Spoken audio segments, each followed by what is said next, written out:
What is going on, YouTube? It is your boy, Faithful to God. And tonight we are going to be responding to yet another uncareful Hebrew Israelite researcher. I am joined by my friend 93. 93, say what's up to the audience. You got to unmute yourself. Good afternoon or good evening. That's what's up. So we are going to be responding to a Hebrew Israelite that goes by the name of Tazarah.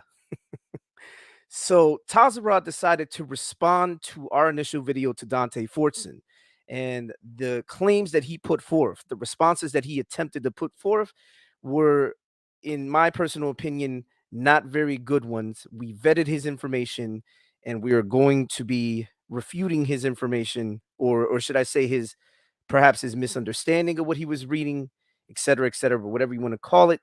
But without further ado, we're going to go ahead and get right into it. We're going to do it the same way that we did last time in a presentation style. I'm going to let my friend 93 go first. So 93, if you want, you can go ahead and kick things off, and I'll begin presenting your screen, and we'll get right into the refutation. All right.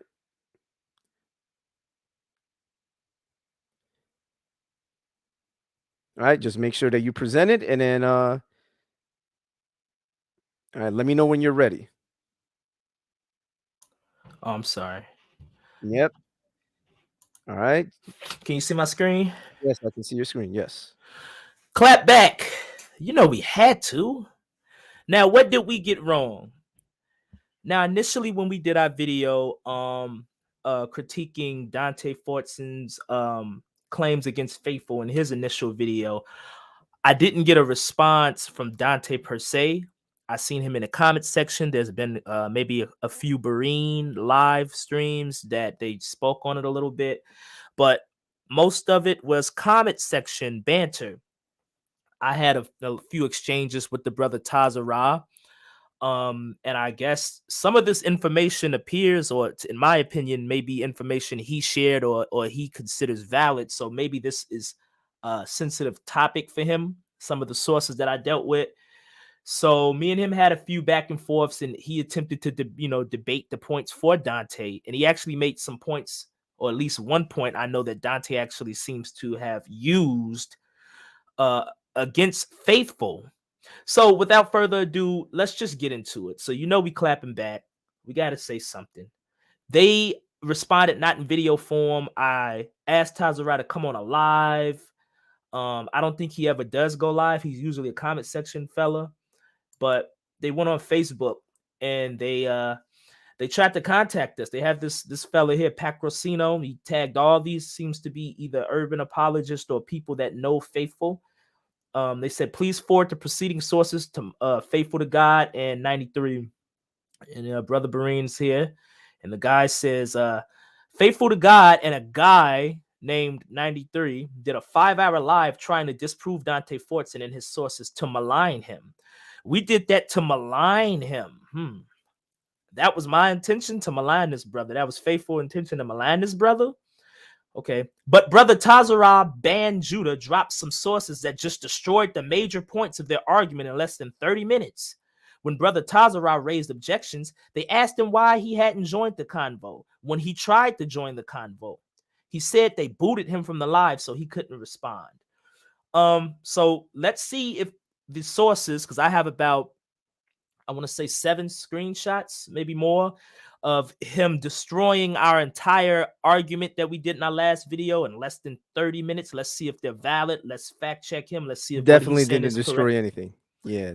Gotcha. Yeah. No destroying was done. And on record, this is not my channel. I don't control what anybody does. I didn't boot you out. I actually do want to have a conversation with you. Maybe one day you can come on and test, your information or whatever, or challenge me or Faithful or any of our previous slide that we did or whatever. So, it's no problem. It's no problem. Sorry, I didn't went to the last thing. Now here's Tazarah. Dante, bro. Now here he is coming straight to Dante. He was defending Dante, but now he's going back to him. Somebody informed me that they dragged me into this conversation. At the 1 hour 55-minute mark, sure enough, they did. So I had to give my 2 cents. These people really have no shame. I'm about to turn this thread into a source drop that addresses several of the weak claims and arguments made in faith and Brother Faithful's clout chase or whatever. So this is the first one I see. He said, faithful to God and company are hilariously incompetent. At the 1 hour 47-minute mark, somebody who goes by the name of 93 addresses a source used by Dante, which says the Jews who have never left the Jordan River Valley are as black as Ethiopians. In other words, Jews who have never left Israel are as black as Ethiopians. 93 asserts that these Jews are only black due to the climate, but the sources clearly say that they've always been in that climate location and have never left. Anyone else see how completely blank this argument is? And he's saying we'll do anything to, be, hateful of the truth. And he said when he joined the chat, he pointed out all I said was LOL and the moderators blocked me. I didn't know LOL was like I didn't know that LOL was like a signal to get people out of the chat. I didn't know that. But what I will say is I'm not control of the chat, but I would love to have a conversation. I want to ask you, Tazarah, can you prove this? So you're making a statement about me. Where did I assert that the opinion of the author was my very own opinion of these supposed Jews of Jordan? Please prove that. It is not of my personal opinion that if there are dark Jews in Jordan, that they are dark because of the climate. There are actually dark people in Israel, Syria, all over the Levant. They don't have to be Negroes, but they can certainly be brown or dark-skinned people, almost as brown as some African people. I never asserted that that was my statement. I simply read what the author said. Second point, the author couldn't confirm the existence of these reported Jews in Jordan. He did, however, mention that an old population of fair-skinned Jews were currently in Tiberias, Israel. Why didn't he address that? It's Tazarah. This is his comment, right? He said, based on the info that Dante provided, which says the Jews who have never left Israel are black, we should never hear faithful or any of these other racist UA liars claiming that black Jews descend from white people. And this is what I got to say. He seems to think that this source is a smoking gun of sorts. But when it is discovered that this source has not been verified, he tries to invalidate John Bedeau, which was my source, the one who tried to look into the Jews of Jordan. He tried to invalidate Bedeau based on a claim about him subscribing to the Hamitic race theory, as if the author is wrong about everything else because of that particular view he allegedly holds. So if Bedeau in one part of his book or one portion of any book that he writes says something that's incorrect or outdated or even racist, that does not mean that another portion has anything to do with his ability to tell the truth about him not being able to verify the Jews in Jordan. As a matter of fact, most of this information is coming from his sources and not him himself.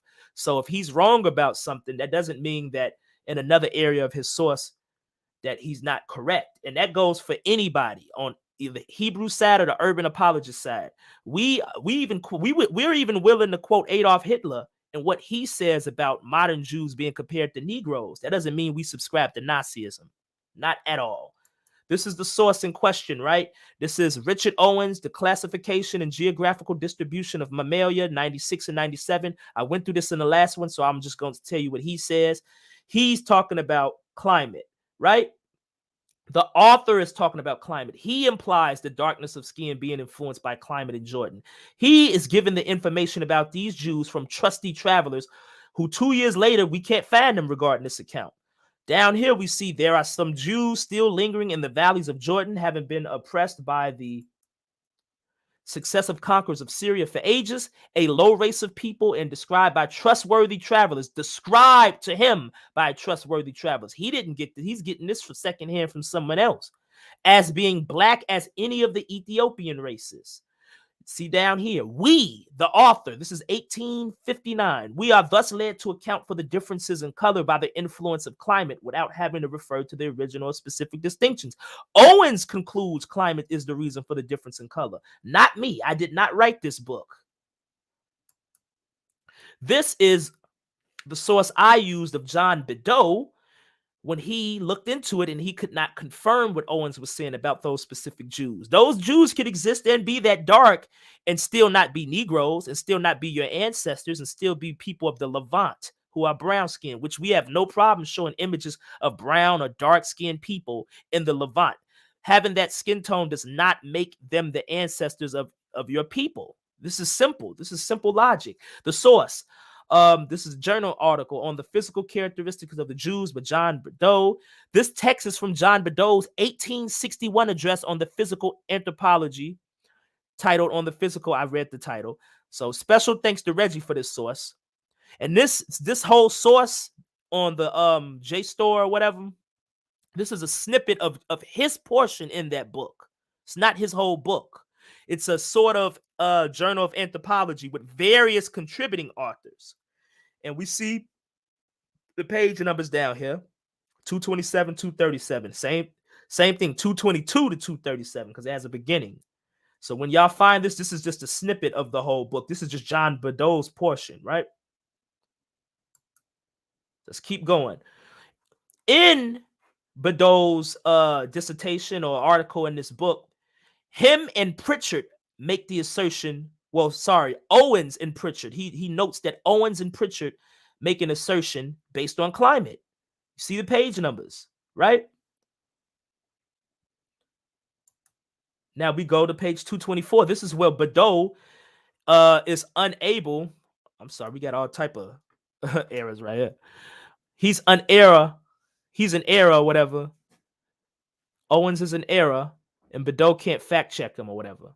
Right? He says right here, I regret that I have been unable in the course of inquiries made on the subject to trace it to its source. He's talking about Owens. I have examined many books of travels and interrogated many travelers, but have not been able to get any confirmation of the existence of these Negroid Jews. Right? I am informed by Mr. Hodges. Now, this is him getting information from a source, not him himself, who was long a missionary among the Jews in different countries. This man is a missionary, right? That there are no Jews in the Gore or lower valley of Jordan. There is a populous settlement of ancient date, of old date, at Tiberias. That's in Israel, on the lower hot shore of the lake of Gennesareth. But the Jews there present no striking peculiarities, certainly not black skins or crisp hair. Some of them are quite fair. So he couldn't get any verification on the Negroid Jews in Jordan, but he is told about fair Jews in the actual land, not in the valleys of Jordan, but in Israel. They are fair. They're not black. Beddoes contacts Mr. Hodges was not able to confirm the black Jews. None of the sources or travelers he asked could confirm these Jews. However, an ancient population of fair-skinned Jews in Tiberias are mentioned.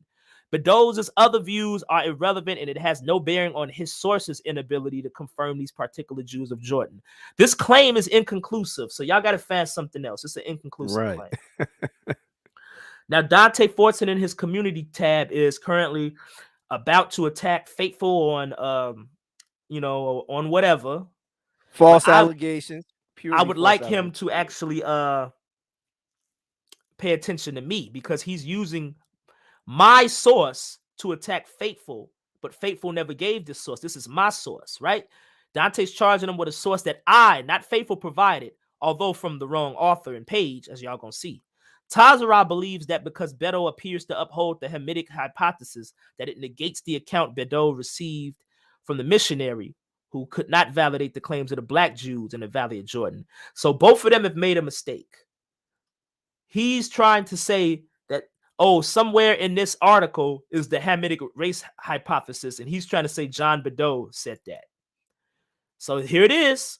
Dante and Tazarah think that this is the same author I quoted. Why isn't Beddoes' name on top? We got a lot of grammatical errors because we just did this real fast.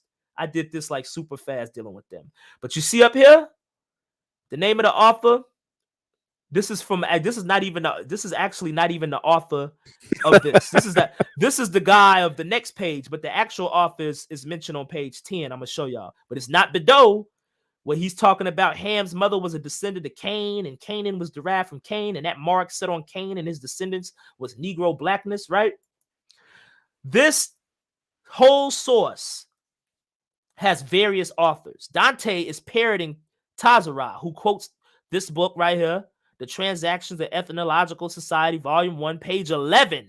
Now we see that Badeau was writing on page 223 and stuff like that. How are you taking page 11 and attributing that to Badeau? He must have thought that the whole book was Badeau. He was trying to attack Badeau's credibility. However, the publication has various authors. He was quoting the thoughts and opinions of Admiral Fitzroy and his contribution, The Varieties of Race. And as we see the context of this book, Wait, go back one more time. One more time. Repeat that one more time for the audience. Tazarah was actually quoting the thoughts and opinions of Admiral Fitzroy and his contribution, The Varieties of Race, in this book. In this book, he wasn't quoting Badeau, my source. Here you see right here in the contents, page 1 to 11, it goes to 11. Admiral Fitzroy. You see on page 11 starts another work. That's why you seen this guy name up there. But here's Jean Badeau right here. The first mention of Badeau, his first entry is page 111, right? And later on, we see Robert Knox entry on page 146. Now, Tazarah is going to quote Robert Knox in his slides later on. Pages 111 are from author Adam Fitzroy, not Badeau. Funny enough, Tazarah later quotes Knox, a supposed anti-Semite himself, who is also featured in this edition. Should I invalidate his future source due to its proximity to an adherent of Hamitic race theory in Fitzroy? Basically, he was trying to say because he thought that Badeau was Fitzroy saying the Hamitic hypothesis, that he's racist and I have to invalidate him as a source. But his other source is in the same book with the racist. Should I invalidate him for the same thing? Right. Is that sound? Is that logical? Right. I don't think so. Yeah. Here's Fitzroy, page 10. So we know that this is Fitzroy because it's still 10 to 11. See 10? Down here in the Bible, we find that Ham and his descendants were cursed. Cursed be Canaan.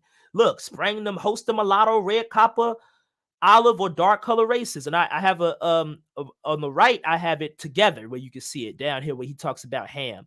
And then page 11 where it ties it right here where the actual thing where he's talking about Ham's mother is descendant of Cain. Canaan was derived from Cain, and that mark set on Cain and his descendants were Negro blackness. So now we see that he quoted the wrong author. And when I go up, Dante is actually parroting Tazarah, but Dante is the one with all the views and the clout and the big channel, and he's taking information from a guy who's in his comment section. He's not fact checking, as we've already said that he's not a good researcher. He's not good at fact checking. This is right. No shot at you, brother, but I think this is a legitimate. This actually reinforces this. Horrible veteran of information. See what Dante says in his community tab. This is pick. So don't say I'm the only one stumbling over my words tonight. This is pick from one of the sources he shared, but conveniently left out the pages so he wouldn't expose his anti-black agenda. Teaches that black people are Canaanites and that Ham was cursed with black skins because his mom came from Canaan. We're not talking about Fitzroy. I quoted Badeau. Y'all think that y'all got Badeau here, but y'all got a whole nother person. Y'all didn't even fact check. It only took like 2 seconds. 2 seconds. No fact checking whatsoever, man. The section featuring Badeau that I quoted is 222 to 237. Robert Knox is mentioned again. This is the actual part of the text that I quoted. Here's the racist guy, or the accused racist guy, Knox, who is also accused of being a disgraced mortician, because they were, it's a whole thing with that. I ain't gonna get into it. So in summary, after detailing Owens' report of travelers detailing black dark Jews in Jordan, Badeau follows up and is unable to confirm the claim, yet does mention fair complexion population in the land of Israel. Tazarah shows a quote of Badeau apparently affirming the Hamitic hypothesis as a way to invalidate him, only to quote the wrong page and author entirely. First, Badeau was my source, not faithful. Don't charge him with my source. You charged him. You would have been charging me wrong regardless if you charged me. 2, Tazarah suggested this angle. He did, because he said this to me in the comment section of Bareen's video. You came to Dante with it to attack faithful, and you failed. 3, this further demonstrates Dante's lack of research and willingness to accept the narrative without fact checking on his own. Dante, you got your own thing going. You got a publication, you got your books, you got your websites. My only knock against you is your research methodology. I don't know you personally. I have nothing against you. I have nothing against you even claiming yourself to be a Hebrew. I have nothing against my fellow black people. I don't hate black people. I don't hate anybody. This is strictly research on my behalf, and I am critiquing you. And I think that I'm telling the truth when I say you're not good at research or you're being lazy. You can step it up, my brother. Here's another claim by Tazarah, right? All throughout the video, these clowns try to ignore all of the sources that say Portuguese Jews were literal black Negro people by gaslighting and showing images of white Caucasian people who were quote unquote swarthy or quote unquote dark. But here's a source stating that Portuguese Jews introduced a language to Suriname, South America, called Negro Portuguese. Let me guess. This language called Negro Portuguese was created by white Caucasian people, LOL. He gives his source, and he's going to show his source. So here's what I say. The Jews automatically have to be black because they introduced a language called Negro Portuguese? Wait for it. This is his source. This is what his source say.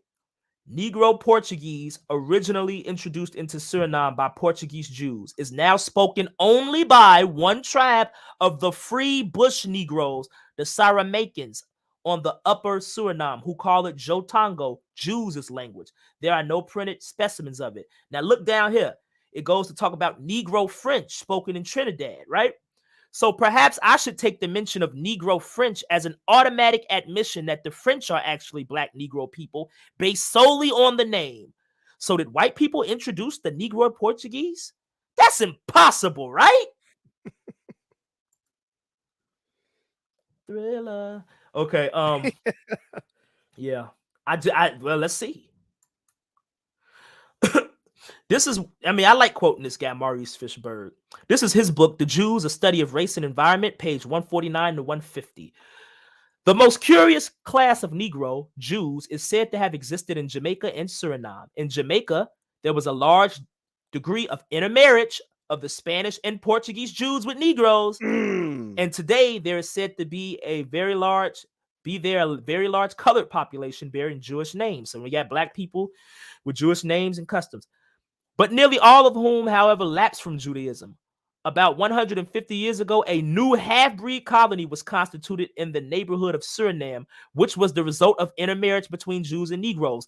They developed their own peculiar language, Jotango or Jew language. Dr. Lotz describes this dialect in detail. The first settlers were partly English and partly Jews who came from Brazil and Cayenne and who spoke Portuguese. Both spoke to their slaves their own language. The English and the Portuguese both spoke their own language to their slaves, right? Which were not understood by the latter. So the Africans, they didn't really understood it. They didn't understand it like that. In this manner, two new languages, Negro English and Negro Portuguese, were developed. That doesn't mean that the English were black or the Portuguese was black. It's the name. It's the name of a mixture. It is a Creole language, right? It was developed, which in time coalesced, and new terms and expressions common to both were developed. The Jew Negroes at first spoke a corrupted Portuguese combined with Hebrew and native words. At the time when Dr. Lotz visited them, this language was yet spoken by some Negroes who worked on Jewish plantations. They were slaves of the Jews, right? But it was being replaced by the Negro English. So they stopped speaking the Portuguese when they took on the English more, you know? This class of Negro Jews, quote unquote, if visited by some dilettante who cares little for making sure about his facts, like some of you Hebrews, might have been described as the remnants of the 10 lost tribes or as Semitic Negroes or whatnot. It shows how careful we must be with descriptions of Jews found in various parts of the world. You have to be careful with how you describe it, because if you hear dark, black, swarthy, you might think that they're originally black. You might think that, and I'm not saying that the original Jews weren't dark, because as we see, there are dark Jews in antiquity, and I do believe that the Hebrews range from dark to light without having to be my ancestor or your ancestor. They could be dark. They are shown to be dark, right? But again, he says that we have to be careful with description of Jews found in various parts of the world. Why? Because some guy who cares little for making sure about his facts might describe them as the remnants of the 10 lost tribes or Semitic Negroes, but which is what you all are doing. Let me get some more sources. I'm gonna pretty much try to drown you in sources, right? I need to drown myself in English lessons. Look at all these red right here, right? All right, so this source right here is the Literature of American Aboriginal Languages, page 56. It says, among the first settlers of Suriname were, besides Englishmen, many Portuguese Jews, whose numerous slaves soon adopted in an imperfect manner the language of their masters, being Portuguese, some kind of Jewish Portuguese, speaking a broken Portuguese, which has now vanished from the colony with the wealth of those who originally introduced it. The ones who originally introduced it is the Portuguese Jews, the non-black ones, or the swarthy ones. At the present time, it is only spoken by one tribe of the free bush Negroes, the so-called Saramakans, on the upper Suriname, descendants of the plantation Negroes, who at the time of the treaty in 1760 they were in the forest, right? The Saramakan Negroes, at least those among them who hold intercourse with the colony, understand, besides their own Jotango, Jews language, the Negro English language. So African slaves in Suriname adopt the Portuguese Jew language of the slave masters, now only spoken by the Saramakans. They understand Jotango Jews language and Negro English. Gonna breeze through this, right? This source, Death in the New World, Cross-Cultural Encounters by Eric Seaman, page 244. He says, Creole language, that should destroy it right there, right?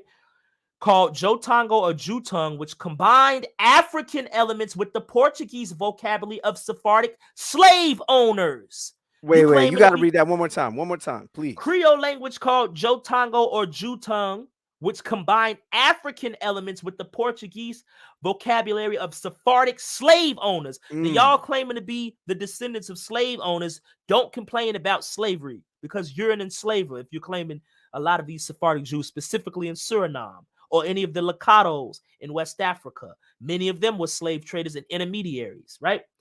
The other clear outcome of this interaction was the Jewish mulattoes themselves, the offsprings that resulted from sexual liaisons between Jewish men and African women. In some cases, mulattoes were conceived when slave owners sexually abused their female slaves. These are who y'all claiming to be, right? But these offspring were probably not raised as Jews. As we know, some of them were, right? More likely to be brought up as Jews were the children who resulted from a marriage Suriname style, right? All right, let me go down. By the 1760s, there were at least several dozen Jewish mulattoes who sought to practice their religion with their white co-religionists. They're talking about the Sephardic Jews. Wait, you got to read that one more time, please. By the 1760s, at least several dozen Jewish mulattoes who sought to practice their religion with their white co-religionists. That's what the Jews of Suriname are called, the Sephardic Jews, the ones who also were escaping the Inquisition. Benaniah, if he's honest, he'll tell you, because he put up a source talking about them coming back into Suriname because of an Inquisition, right? Suriname's Jewish community made it clear that mulattoes could participate only as second-class citizens. And this goes to kill that mulatto is pertaining to two black people mixing, because why would they treat other black people as second-class citizens? Regardless, this source called them white co-religionists, right? Let me finish, because I got a lot to get through. This is Tudor Parfit, right? Africa and the Americas, page 7. According to a report of 1788, there were 1,311 white Jews, 650 mulatto and black Jews in Suriname. Previously, there had been a good deal of mingling between black and white within the Jewish community. He's calling them white. This is Tudor Parfit. So much so that there were Jews of mixed blood involved. He's called mulattoes, Jews of mixed race. You know, Jews were anxious to avoid such linkage between themselves and black, right? And they were trying to get away from being called black because they owned slaves and they were mixing, and that further it reinforced the fact when people were saying they're African or they're Jews because they came from Africans, and now they're mixing with them. That's further proof. These Jews were trying to get away from that because of those reasons. Here's another book, Chosen People: The Rise of American Black Israelite Religions by Jacob Dorman, page 74 to 75. By far the greatest intermixing of blacks and white Jews was in neighboring Suriname, where Jewish influence was even more pronounced than it was in Curacao. Jewish influence on Suriname was unparalleled in any community in the Americas. Sephardic Jews first settled in the island soon after the English established a colony. Right in 1685, they built a synagogue. 1694, the island's Jews owned 9,000 slaves, and in 1730, they owned 115 of their 401 plantations, which held a total of 80,000 slaves, right? In 1780, they had 1,500 Jews, including 100 mixed-race Jews, and Jews composed almost half of the white population. Almost half of the white population. Planters even converted their slaves to Judaism. Blacks enslaved by Jews on Suriname developed a dialect. Blacks enslaved by Jews on Suriname developed a dialect known as Jotango Jutung, which includes a mixture of Spanish, Hebrew, and indigenous American words. It's ridiculous. This is Creole Jews, page 118, right? By Wiki Vink. He's taught. Now, what happens here is the Jews own plantations. The slaves run away to become maroons. Some of them become free, like the Juka or the Saramaican. And later points, when slaves run away, they would go looking for them, and they would meet the maroons in the forests, right? It says in 1761, after an uprising by no fewer of 60 slaves from the Retour plantation belonging to Salomon de la Parra, a group of 9 Jews accompanied by 48 good slaves set off after their escaped slaves. They searched for 3 weeks, but to no avail. When they had run out of provisions, they visited the maroon village of Juka, with whom a peace treaty had been signed earlier. The Maroons agreed to provide shelter and provision to the Jewish search party. At that point, Faso, an old villager, addressed his fellow tribesmen. This is a quote from one of the Maroons. "See, my children, what I have told you 1,000 times about the Jewish people, my old masters, they are not like the other white people whom we have seen. They love God, and they will never do anything before praying to him and serving him with respect." Now, this is a Maroon saying these are good. These are good white people. These Jews, they're not like other white people. They love God, and they'll do anything before praying to him. This is an account of a Maroon himself calling them white. You want to see the same thing? Because Jonathan Shorsh, who Tazarah is going to later quote, right? He's going to later quote 284. No, I'm thinking page 184 he's going to quote. 100 pages later, he must not have read this book in entirety. Right. Or he ain't even read enough of it, because 100 pages later, dude is going to be making my point, right? Faso, the chief who formerly belonged to the Jews, he was a slave to the Jews, recounted the pleasure that he had felt at the good reception which they generally gave his old masters. "See, my children, what I've told you 1,000 times about the Jewish people, my old masters, they are not like the other white people who we have seen." And this says Jews and Blacks in the Early Modern World by Jonathan Shorsh, page 284. And just to play with them, I'll just show the same thing in Jamaica. The source, The History of Jamaica, Edward Long, page 460. Same thing in Jamaica. A Coromantee Maroon calls the Jews white. This is page 460, right? It says, "It happens that on the night after his captivity, a Jew was appointed to stand sentry over him." This is the Maroon. I guess he's in jail, and the Jew had to stand sentry over him. "At midnight, the rebel, after reconnoitering the person of his guard, took the opportunity of tampering with him to favor his escape. 'You Jews,' said he, 'in our nation, Coromantes, ought to consider ourselves one people. You differ from the rest of the whites, and they hate you.'" So Tazarah, I think it's safe to assume that white people or non-black people did introduce the Negro, Hebrew, whatever tongue into Suriname. Sorry, truth is stranger than fiction. Matter of fact, deal with this. Isaac Fernandez, Sephardic Jew in Suriname. Y'all seen this before, but he said he knocked down our important parts, right? I didn't describe him as black or Negro at all. I just said he's a Jew in Suriname, right?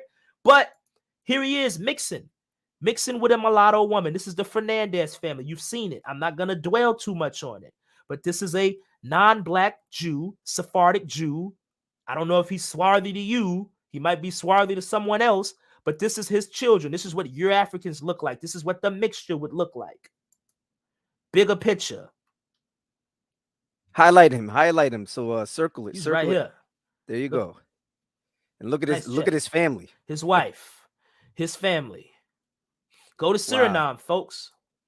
All right, here's another source from 19th century Scottish anatomist, ethnologist Robert Knox. Now, this is the same Robert Knox I showed that was featured with the racist, that whoever that guy, that the other fellow was, that he tried to connect with my source, Bedo. But I'm not going to do what he does and try to invalidate them because of the proximity or being in the same book or another part of the book. Somebody said something that's wrong. I'm not going to do that.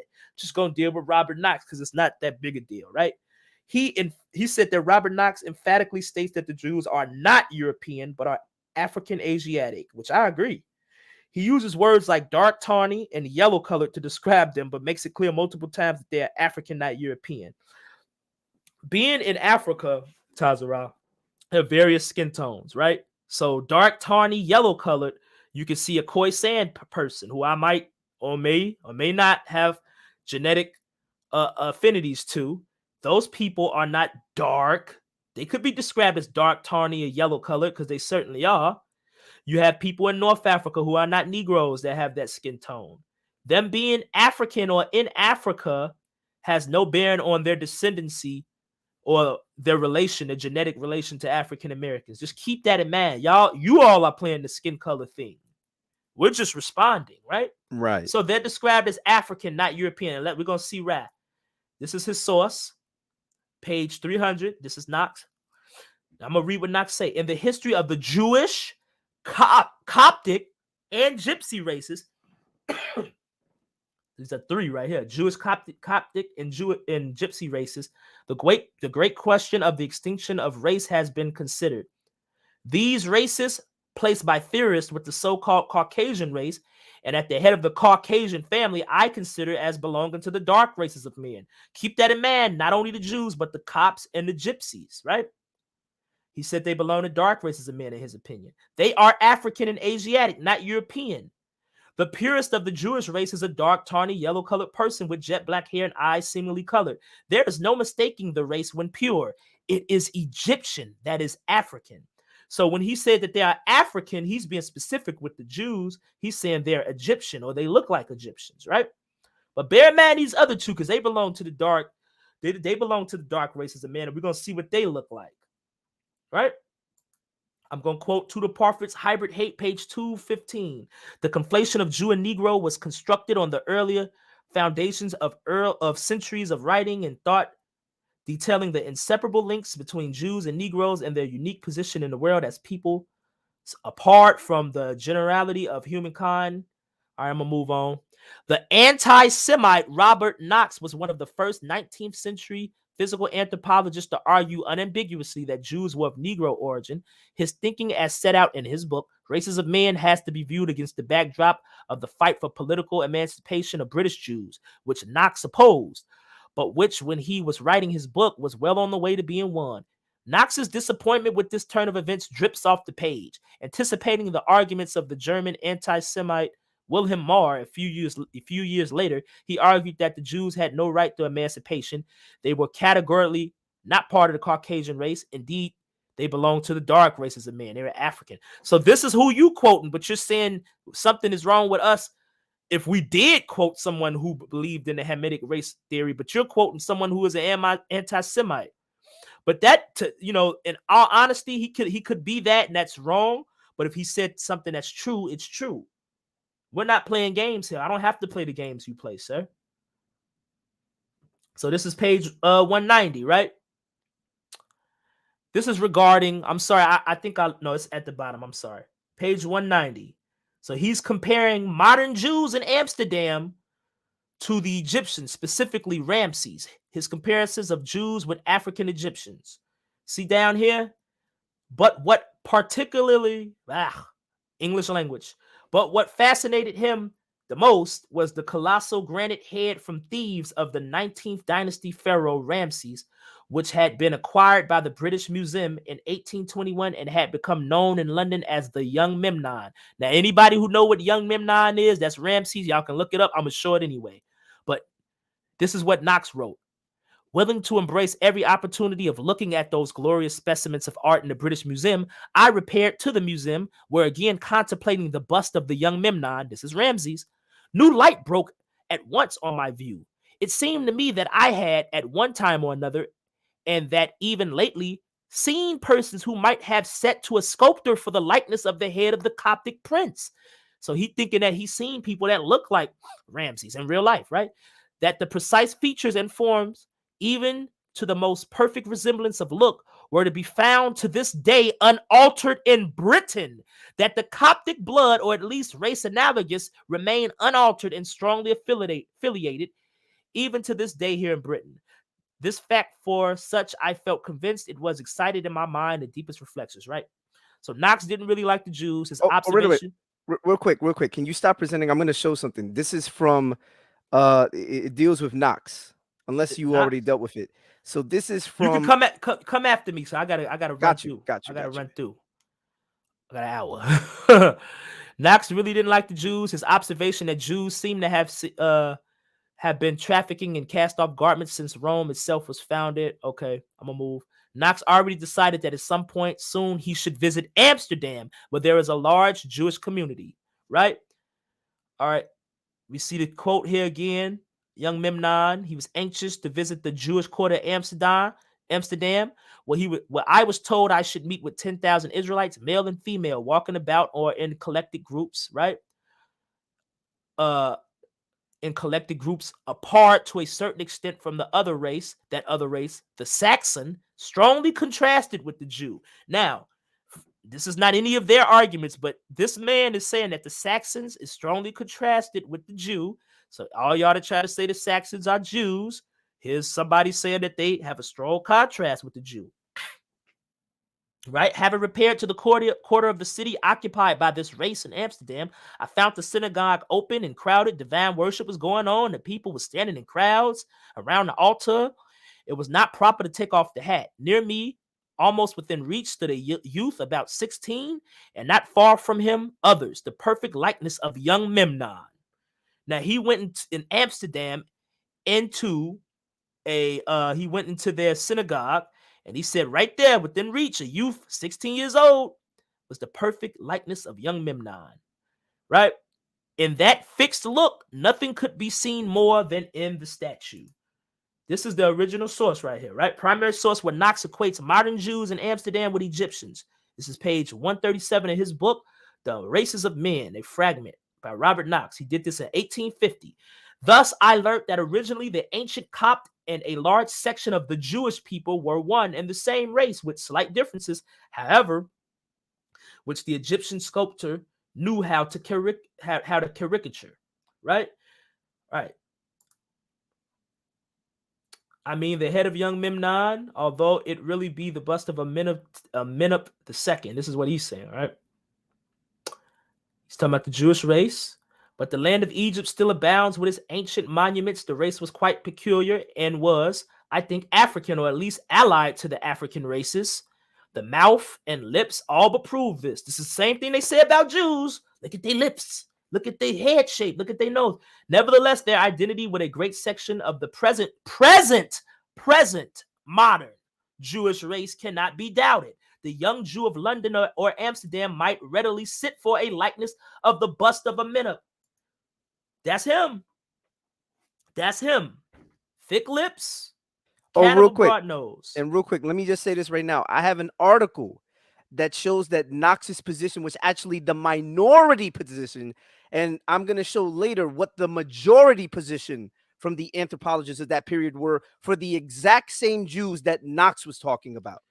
So this is Memnon. Now, to me, this looks like an ancient Egyptian. We know the Egyptians were people of color. We know their phenotype did range. Anybody who is honest about their genetics knows that the Egyptians were mixed up people. They were African because they lived in Africa, but their genes were indigenous African and mixed with people from the Levant. They didn't have the real hang up of mixing necessarily, because they were mixed up, especially at various periods. But this is what he's saying. I'm not saying I necessarily agree with seeing this with a Jew in Amsterdam, the ones I'm about to show contemporary to the time. But, people have different phenotypes of skin tones. You never know, right? These are Haggadahs of Jews of Amsterdam, contemporary to the time. He wrote his book in 1850, and I'm showing ones from 1751, and this other one I think is 1769. I forgot to put the time of it. 1751 is on the right. See these guys? These are not Negroids. I don't know what the actual skin color was, but irregardless, these are not Right. Negro. On the left, I don't know what this fella doing dressed up like a rabbit. I don't know why he's doing that. Right. I don't know why don't ask me that. Who Framed Roger Rabbit? That's right. Yeah. And this fella just sitting here chilling. So I got another one. Manasseh ben Israel. This is the one I believe who wrote the book about the Native Americans being Hebrews. He was born 1604, dad 1657. The one on the left is from 1647. So this is before he died, right?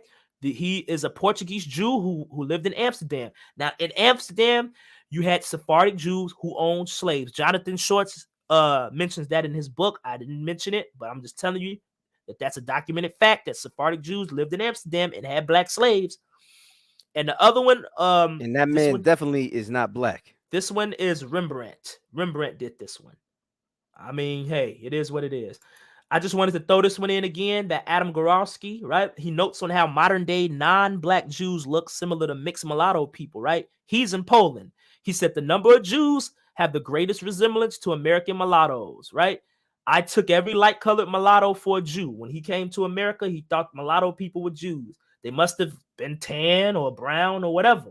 This is the likeness. So speaking of earlier, he said yellow, what? Dark tawny yellow colored, right? He said the Jews were, and his source includes Coptic and Gypsy races as being the dark races. I'm going to show you what Coptic and Jewish people look like. Here's a Coptic family here. Sorry, these are the Roma people. That's the way you pronounce respectfully their name. Gypsies, I think that's an offensive term. They're certainly kind of brown.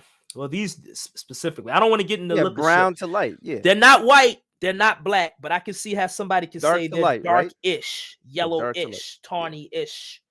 You know what I'm saying? These are the other people included as of the dark races that he groups together.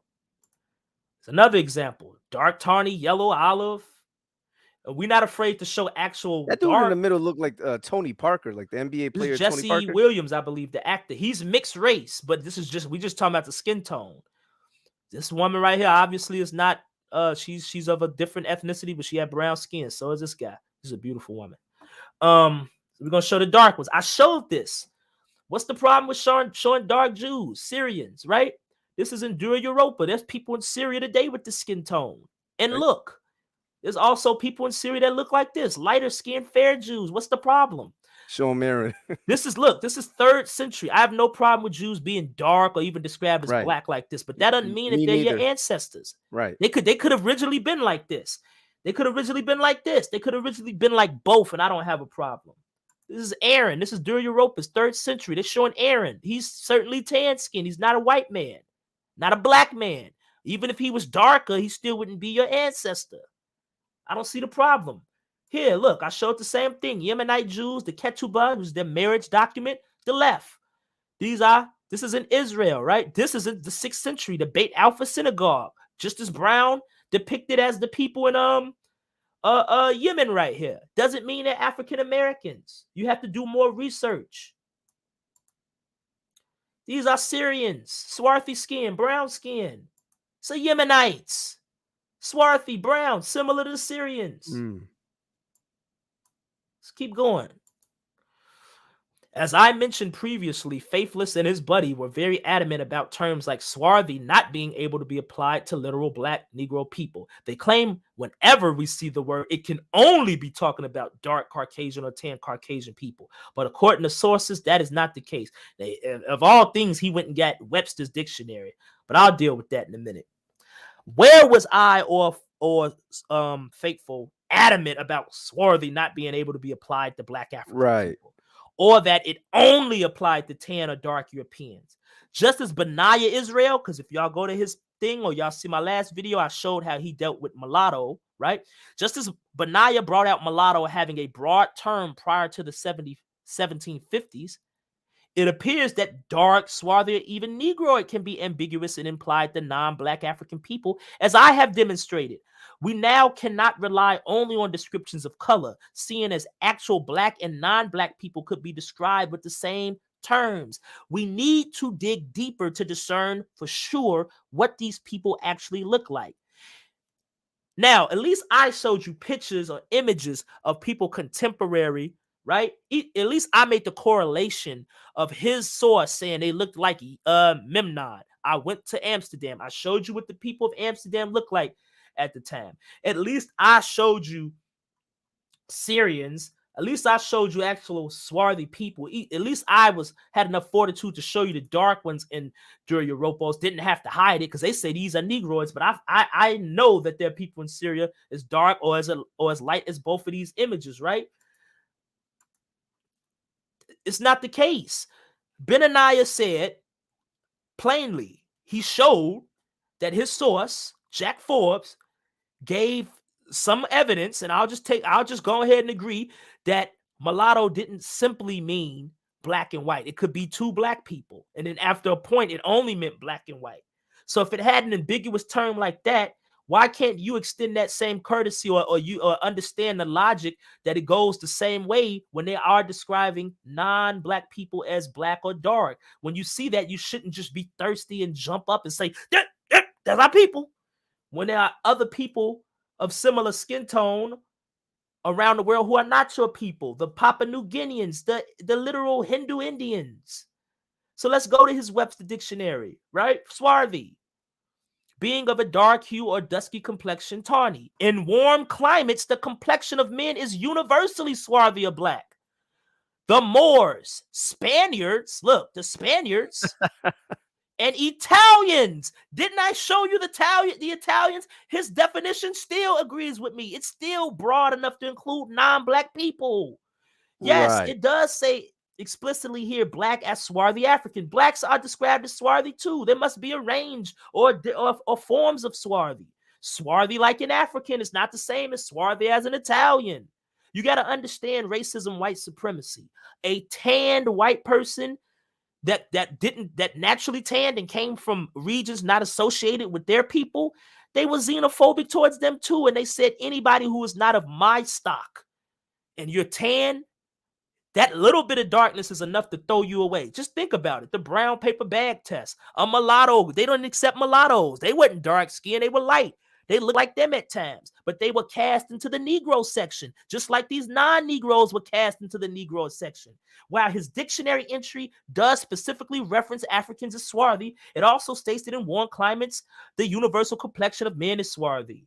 Regions in the Mediterranean, not exempt. It includes non-Black Europeans such as Italians, who I showed previously being called Black or Negro, and Spaniards. This dictionary definition, therefore, is inclusive of non-Black people, perhaps. Showing you, look, I showed y'all in the last one. Source, European Beginnings in West Africa. This is J.W. Blake, page 7. The Negro Kingdom where lived the Jalabs, the Senegalese, whose black skin distinguished them sharply from the tawny Arabs of the Barbary coast. Black and tawny are distinguishable in some points. This is a historical reference of someone attesting as such. What is the problem? I quoted this. Jack Forbes, Africans and Native Americans, Language of Race, page 10 to 11. The reader will see there's hardly a racial term which has a clear and consistent meaning over time and space. Right? The term Negro been applied to Black Africans, Indians of India. They're not our people. They're just dark. Native Americans, Japanese, and slaves of whatever ancestry. Black has been used for all of the above and for non-whites in general. Now for non-whites in general, but it's including non-blacks too. Blacks applied not only to Africans or West Indians, but also to people of India, Pakistan, Bangladesh, Sri Lanka, and even the Latin Americans. For example, a very light-skinned Chilean lady. I think Chile is in South America. Am I correct, Faithful? Yes, you are. You look at them people. Light-skinned Chilean lady, refugee in Oxford, I guess that's England. She was surprised to be referred to as black. Her dark hair, Spanish accent, and immigrant status had caused her to become black, at least to some English context. He had an appeal before him, drop all charges against black youth. It refers to the arrest of young Asians in Bradford in 1981. That's only, 40 years ago. The modern British usage reflects very vividly the problem of assuming that English terms such as black, Negro, mulatto, or colored can be interpreted easily when found in documents of earlier areas. So stop it, dude. Here's swarthy. By the way, your definition of swarthy was this 1828. Walt Whitman was born during that time period. He was born, my bad, I think his is 1848, right? Let's see. 1828, okay. Walt Whitman, I think, was born in either 1828 or right before. Matter of fact, let me go down and see. 1819. So that definition was out, and he still called himself swarthy. Walt Whitman of English stock, he seemingly described himself. Behold this swarthy face. We'll move past that. See that? Behold this swarthy face, my brown hands. We see what the man looked like. Why are you negating this? We didn't make this up to gaslight you. This is documented in history. That's right. Let's go to another slide, because I got to keep moving, man. And one of my recent favorites, Faithless, loves to babble about white Jewish. Hold up. That's my alarm. I'm keeping myself timed. One of my recent favorites, Faithless, loves to babble about white Jewish men who went to Sao Tome and had mixed children with black women. But according to this source from Alan H. Godbey, it is strongly implied that those white Jewish men were not even Semitic. The source goes on to say that the Negroes known as Judeos by the Portuguese were believed to be Semitic. So that's Lost Tribes and Myth, 246. He quote Godbey, who is quoting Winwood Reade, Savage Africa, a book I also quoted. He said he strongly implied it, but he didn't prove it. He strongly implied it here. Y'all probably can't see, but I'm going to read it. He said, Winwood Reade, the one who went to Sao Tome, but Reade, visiting the island of Sao Tome 70 years ago, observed no trace of Semitic physical characteristics among the island's population. He did not consider the fact that the Jews who married the blacks might not have been what he called Semitics, nor did he visit the mainland colony. Bastian studied these Negroes known as Judeos by the Portuguese and thought he found some traces of the so-called Semitic blood. They are grave and reserved, and as compared with the other Negroes, and wealthy, having most of the trade in their hands, right? This part I'll deal with another day because it's gonna get deep. He's gonna talk about the black Jews converting later on in his book. But what I would say about the claim that he didn't consider the fact that the ones who married the blacks were Semites. Well, here's the thing. Yes, Portuguese also mixed with the blacks. Not all of the mulattoes there were all children of the Jews. The Portuguese had children with them too. A lot of them were the children of the Jews. Godbey says Reade, who some 300 plus years after the Portuguese Jewish settlement and 70 years before him, Godbey, went to Sao Tome, he couldn't detect physical characteristics. He's looking really for the light-skinned ones, the ones who's mixed or have this quote-unquote Semitic look in them, like a black person who would look like a Semitic person. He says he had not considered that the Lancados who followed Luso-Africans might not be Semitic. Perhaps he should have considered the fact that it is documented that not only were there actual Sephardic Jews in West Africa, they continued to mix with black women almost to the point of being indistinguishable from the natives. I showed that. But I'll use Benaya's source just to, reinforce him. He posted this on Facebook. He's quoting, I think this is John Ogilvy. Let's see. The book, America Being the Latest and Most Accurate Description of the World. Right? He says, John III, King of Portugal, sent a colony thither, above 200 years before, whom though the unwholesome air destroyed, yet the place was not left desolate, for he sent new inhabitants, who first settled in Guinea, next in Angola, and lastly on the island of St. Thomas, or Tome, that so they might be better used to the air. That the said king sold all the Jews for slaves that refused to embrace the Roman religion and caused their children to be baptized, from whom, coming in great numbers, most of the present inhabitants were descended. So no, they are Jews there. And I'm even I'm even going to show the part where he said he sold them all for slaves. We'll deal with that down the line. Because of course, y'all don't know that the ones who were in Spain that were slaves, they got free. They got free. They got free. And the ones in Sao Tome, they began trading. They actively professed their Judaism, is documented. I got books. I don't know if I showed it. I might have showed it in my very, very first one in February. Y'all did never seen that one. But they got out there. They professed their Judaism. Trust me, they weren't acting like slaves in Sao Tome. They were. They did get enslaved in Spain. I mean, in Portugal. They got free in Portugal. Don't worry about that. We'll deal with that. But to further just prove my point, I'm just going to reinforce race relations in Portuguese colonial empire by Boxer. This is page 133. This is one. I think this is 133. This is the footnote that's going to reference the page that I'm about to quote. Jews and Jewesses intermarriage with negresses and Negroes in Sao Tome. Real quick before you go on, notice that negresses and Negroes is completely distinguished from Jews and Jewesses. Yeah, all we need to do, I mean, because they like to conflate those two. Because a lot of these guys like to conflate them. It's cool. I'm just establishing the fact that they were Jews because he's, his source is throwing doubt on it, but his source never went. He just, he has a whole different methods. I'm not gonna show it because I didn't want the slash to be longer, but his point is that at some point earlier, because of the Siete Partas, they were able to basically they were already converting black Jews. So in Sao Tome, one of the reasons he didn't see the mixed ones is that he should have been paying attention to the converted ones, the ones that were converted. But I didn't want to deal with it got too long. But this is page 15 of the same source by Boxer, right? We see Jews of both sex, male and female, mixed with the black population, unmarried men given black women for breeding, and mulattoes are described of dark complexion, and some is, and you got regular white ones too. That's what I meant to say here.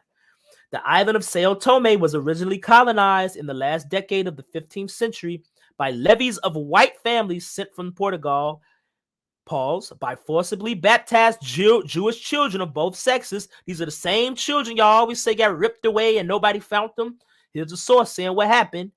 And above all, by banished criminals and convicts. Those of the deported Jewish children who survived, because some of them did survive, were married off as they grew up. But an observer in 1506 claimed few of the women bore children of the white men. They didn't want the white men. And very many more bore children of the Negroes, while the Negroes, the African women, bore children of the white men, the Jews. All the unmarried men were provided by the crown with a negress avowedly for breeding purposes, right? They all have wives and children, and some of the children who are born there are as white as ours. These might just be regular Portuguese having children there. Sometimes happen when the wife of a merchant dies, he takes a negress, black woman, African, and this is an accepted practice as the Negro population is both intelligent and rich, bringing up their daughters in our way of life. They're coming up Portuguese, both as regard to custom and dress. Children born of these unions are of a dark complexion and called mulattoes. Yes, you have dark mulattoes. Yes, you do. You have mulattoes that look more like black people. Not all of my super light skin. Gonna breeze through this source again because he's doubting that happened, right? He's doubting that they were actual Semites, actual Jews. Right, so we're gonna do Sia Lemaire again. I'm gonna quote him, right? Descendants of Jewish men and Angolan women. We just gonna quote the source, right? Besides these three nations, there is another who are a sort of Portuguese, a nation who named themselves so because they were formerly subject to them, and are descended from those who first inhabited this coast. After the discovery of it, from the negresses whom they married were born mulattoes, from whom are descended a more swarthy, dark race. They may also be fugitives of Cabo Verde or Cachpo. As they have followed the religion of their old masters, they are partly Jews and partly Catholics. Now, his source was only dealing with Reed going to Sao Tome. And Reed only went, I think, in the 1800s. He was born in that. I think he was born in the late 17 or early 1800s. This is a source independent of him saying the same thing. C.L. Lemaire, a French man from the 17th century. This is 100 years or so before Reed. We don't need Reed, dude. But his source has his, like I said, his source has his own mode of dealing with that. which I didn't feel like dealing with because it would have took me all over the place. But closing, because we getting to the end of my thing right here. Remember, I quoted Maurice Fishberg. He has a book. His book is down here. What's it? Jews: A Study of Race and Environment by Maurice Fishberg. And I'm gonna show that right after this. This is page 254 of his book that he quoting Godby, right? The Lost Tribes of Myth. This one up here where he was, this guy was doubting the Jews were Semites, right? I thought this was interesting to add. Maurice Fishberg, the Jewish ethnologist so frequently cited in these pages, and wrote me March 30th, 1929, that it is not possible to secure pictures of any of Bishop Matthews. Bishop Matthews, I think, is Arthur Wentworth Matthews. See, they're contemporary with the early Israelites here in America, the Harlem Israelites, right? Maurice Fishberg was alive, right? He went to see some of these Israelites, these black Jews, right? Dr. Fishberg visited the rabbi of only one congregation, the Orthodox Beth Zion, which has only a few members. And it is his opinion that while among these Harlem-colored Jews, there are some whose ancestors were really Abyssinians, Falashas, etc., these East African Jews, right? The majority of them are, as he expressed it, fakers. That is, they are real American Negroes who make believe that they profess Judaism in order to be able to collect money from the white Jews. The reason I found this interesting is this is the same man right here in his book on page 105 and 108. He said the Sephardic type is the one that conforms most to the ideal Jewish type. And he describes them, in addition to their dark complexion, these men here, because he's saying figure 42 and 46, they are short of stature and are either dolichocephalic or mesocephalic, right? These non-black people or these Sephardic Jews, they conform most to the ideal Jewish type, and they have a dark complexion. These are called dark complexion. But he called the African Americans, he probably said that because it's obvious that a lot of these people were converted or they contrived this ideology. But he said that they're fakers, actual black people, while calling these people the ones who conform to the most ideal type, non-black, dark ones. Now, this is not my opinion. I don't have opinion here. I know people like this are called dark. I don't have a problem with these my African American people practicing Judaism or even feeling like they have a connection. But if it's not proven, I don't want it forced on me and I don't want it paraded as a fact. But black people have the right. We always have the right to indulge in whatever religion we want. We have access to and that we are accepted in by our fellow people. I would never tell black people they couldn't be Jews if they wanted to, but I am not of the belief that it is a historical fact that we descend from Hebrews, or just because they're described as dark or you can show dark pictures that they are us. Okay, so I love you, brothers and sisters, you Hebrew Israelite brothers and sisters. I just have a problem with the methodology and the research. The opinion of Maurice Fishberg is not my own. Faithful as he is that your opinion? No, my viewpoint is similar in many respects to your own. I think the issue is that when these guys come with ahistorical arguments and then try to cast aspersions on other people, given that the very people who are making the arguments cannot actually demonstrate that they're Israelites. They have to conjecture, they presuppose, they twist old sources, and then come to faulty conclusions, and then have the nerve to try to cast aspersions and doubts on others. Like, just utterly ridiculous. It is a foolish understanding. And I was formerly of that mindset. And yes, I did believe in Black Jesus. I believed I believed at one point that African Americans were Israelites and that I myself was an Israelite. And I realized that it was tomfoolery. That's why I do these videos, because I feel that people need to be informed, better informed. Exactly. So no, I'm just showing how people who write about a lot of these dark Jews are who they affirming and who they at times aren't necessarily affirming. You have different opinions from different authors, but I thought this was interesting to share. Not only to just show it, but to show you an example of someone having something I don't necessarily agree with just because I showed it. It's not my opinion, but With that being said, I want to tag in my brother Faithful to God. I don't Yep. know if you hear the tag. Yep. That's right. Do you want me to because I made good time. I actually got another 30 minutes to Yeah. Let just me go ahead sit and, here. and Or let do me you get want to through this. share yourself? Now, let me go ahead and run through this, and whenever you got to go, I'll finish it up. Yeah, I'm gonna switch to my phone in 30 minutes, but I got you. I'm gonna stay on the stream entirely. I Till got you. I got you. all right, All right. So we can see here, Tazarah says near the end of his video at the 4 hour and 20 minute mark, 20 minute 25 second mark, Faithless states that he plans to reference information from Jewish scholar Jonathan Schorsch to reinforce his claims that Caucasian Ashkenazi Sephardic Jewish people are the original and authentic Jews of the Faithful, Bible. can you did you want me to go on mute? Yeah, yeah, yeah. If you could, Can thank you you. mute me? Because it's gonna show me going through different. All right. Yep, I got you. Got you.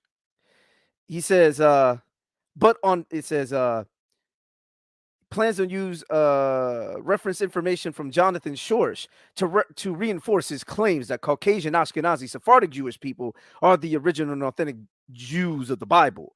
But on page 184 of his book, Jews and Blacks in the Early Modern World, which I have in my hand right now, Jonathan Schorsch admits that it was a known and recorded historical fact that Shem was a black man up until the 16th century.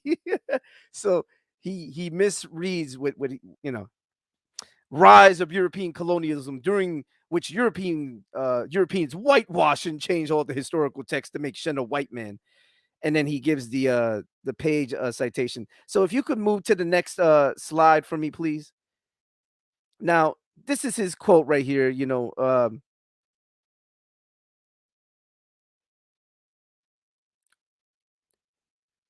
yeah. Yeah, if you could just go ahead. Yeah, that's the citation that he gives.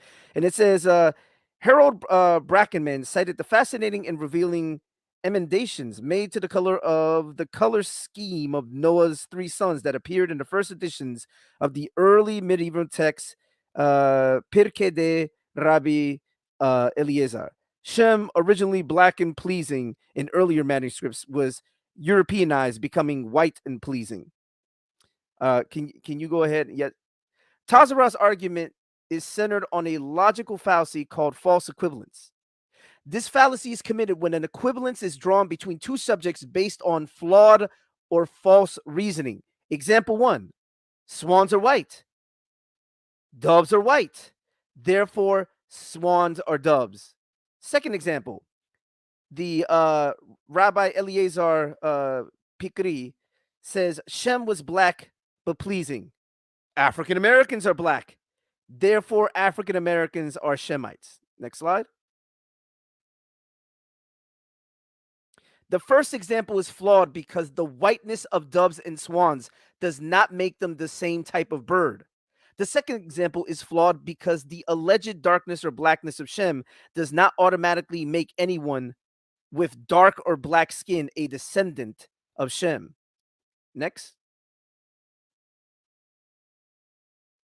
Moreover, the term black does not have a strict nor uniform usage historically.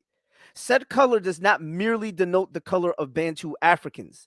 This can be seen by the many examples shown in the previous presentation, along with this one, which were seemingly ignored by Dante and Tazarah. Also, making an appeal to a rabbinic Agaditic midrash, which was not written down and composed until I meant to put was not composed until the 9th century, is not a good argument. Keep in mind, one can simply make appeals to other extra biblical Jewish sources to counter the argument Tazarah was attempting to make, such as from the Mishnah in Negaim 2 and 1. If you could present that for me, please. Now, it says right here, it says, Rabbi Ishmael says, the children of Israel made may I be atonement for them, are like the boxwood, neither black nor white, but of an intermediate shade. And if you look on the bottom, on the right hand side, it says, let me actually get close. My apologies. It says, we use the color of the Israelites, which is dark, but not black, as the barometer.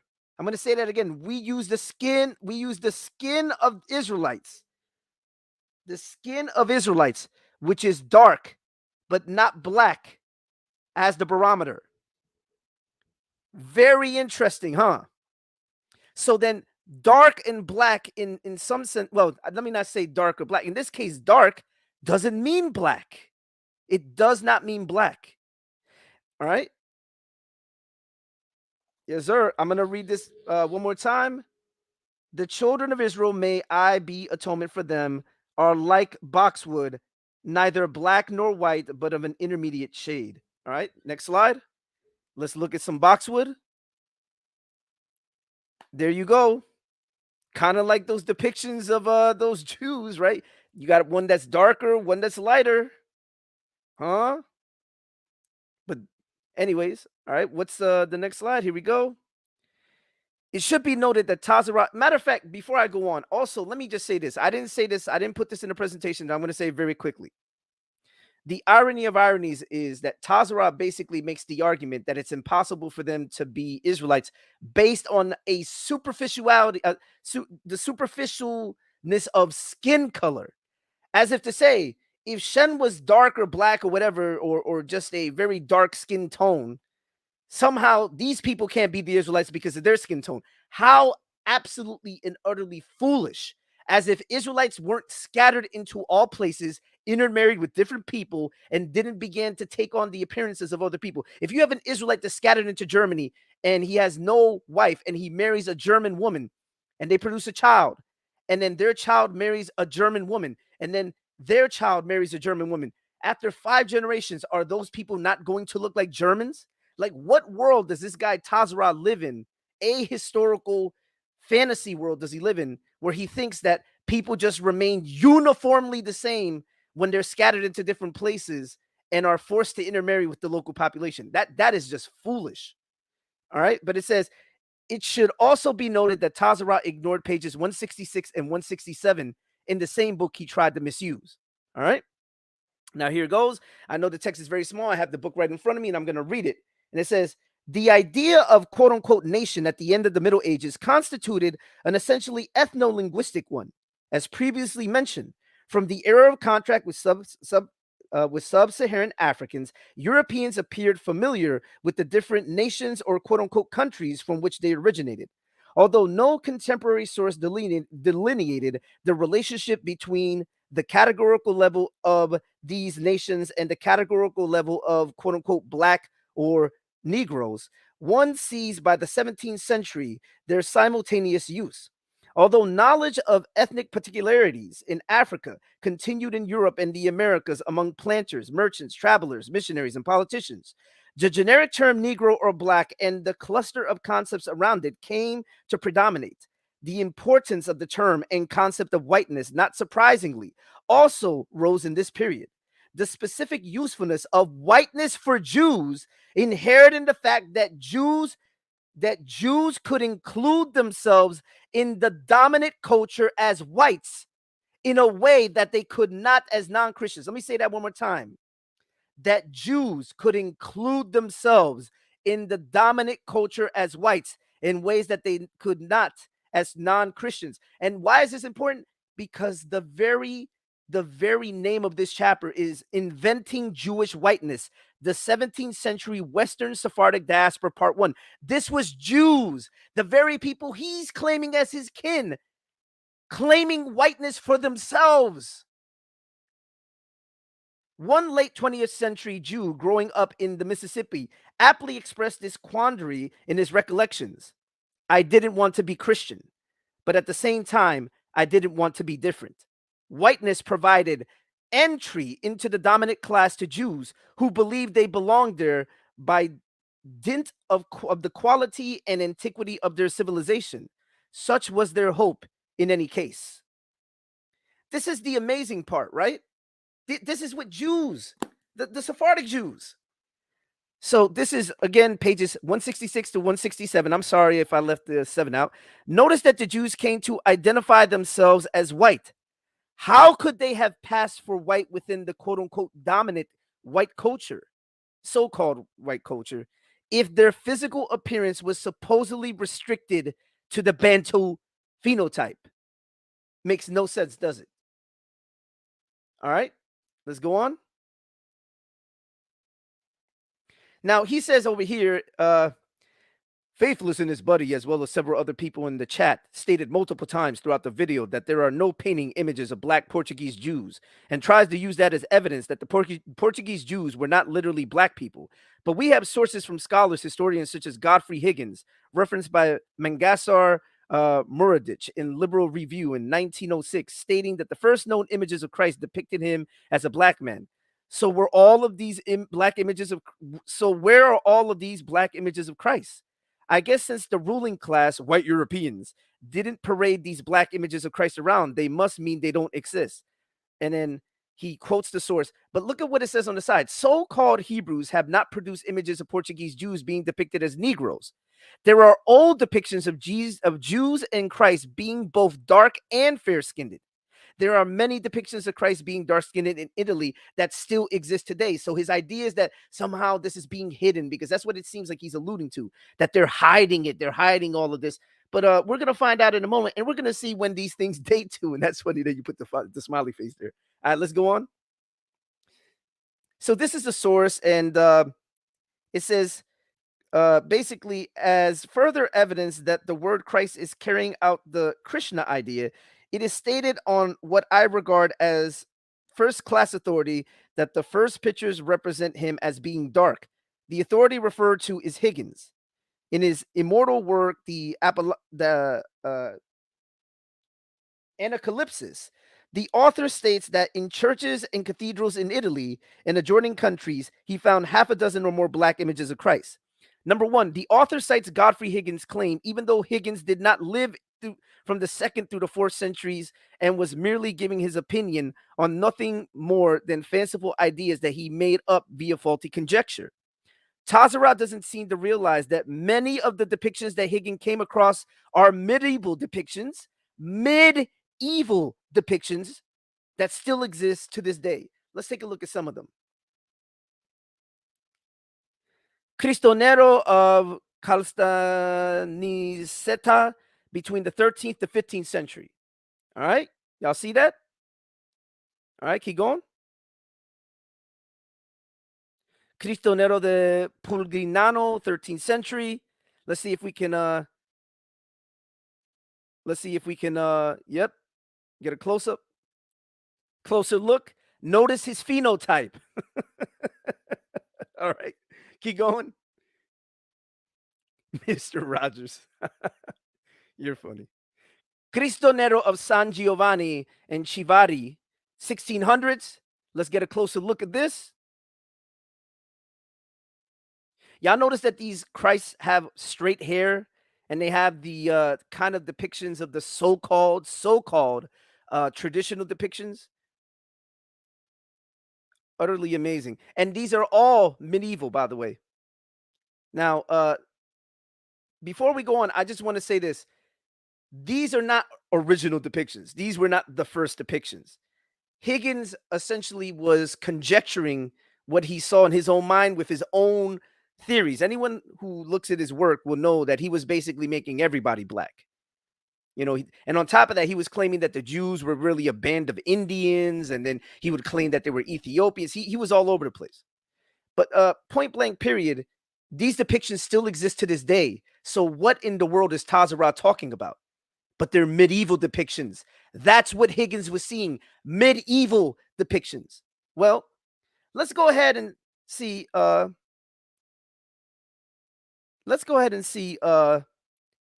some of the earlier depictions. So I'm gonna show a clip in a moment. So this is Andrew Henry, scholar in religious studies from Boston. Wait, you kind of blocking that, brother. All right, hold on. So this is Andrew Henry, scholar in religious studies, Boston University, specializes in early Christianity and archaeology of religion in the Roman East. He hosts a YouTube channel, Religion for Breakfast, and there's the link. And what I'm gonna do is I'm gonna go ahead and play a portion of his video. So I'm gonna stop presenting right now. I'm going to stop presenting my friend here. And this 93, I'm going to stop presenting you.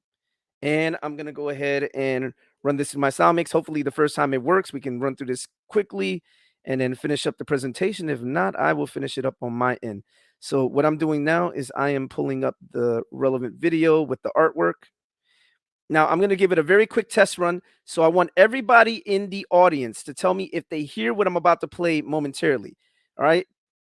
Now, as soon as I start playing, actually, I'm going to show it on my screen, and you guys tell me if you see the file playing, the video playing. All right. Give me a second. Here we go. I'm about to play the relevant video in a moment. Now, I want everyone to tell me if they see this video playing. All right. I'm going to run it through my sound mix. Let me know if you hear it. Type 1 in the chat if you hear the video playing.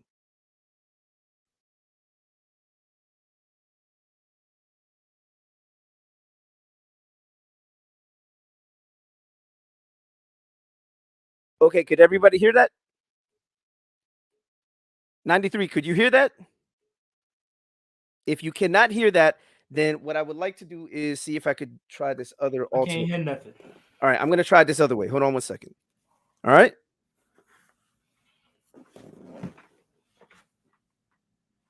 You can hear me, right? I'm going to try this. I'm going to try this alternate way. Here we go.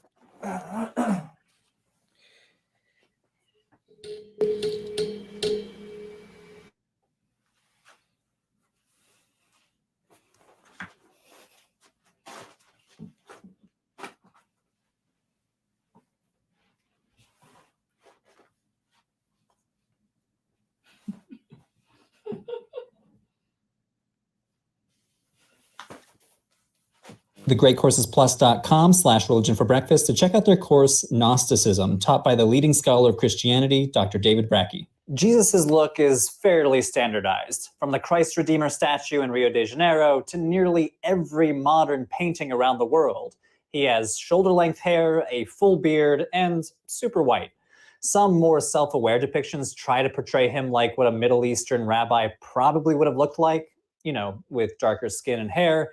For example, this surprised-looking guy was created by a team of forensic anthropologists. They tried to make a plausible recreation of Jesus' face based on male skulls from around Jerusalem that date to the 1st century CE. But the fact of the matter is, we simply have no idea what he looked like. We take this look for granted not because of any hard forensic data, but because of centuries of artistic habit. But in the early years of Christianity, artistic representations of Jesus were still in flux. Artistic representations of Jesus were still in flux. In the early years of Christianity, artistic representations of Jesus were still in flux. There was no standard Jesus. So what are the earliest depictions of him, and what do they tell us about the origins of Christianity? Now, no depiction of Jesus predates the 3rd century, so that's where our story begins, 200 CE. The earliest depiction of Jesus might actually be an anti-Christian insult. Graffiti from Rome was discovered that depicts a figure gazing up at a donkey-headed man being crucified.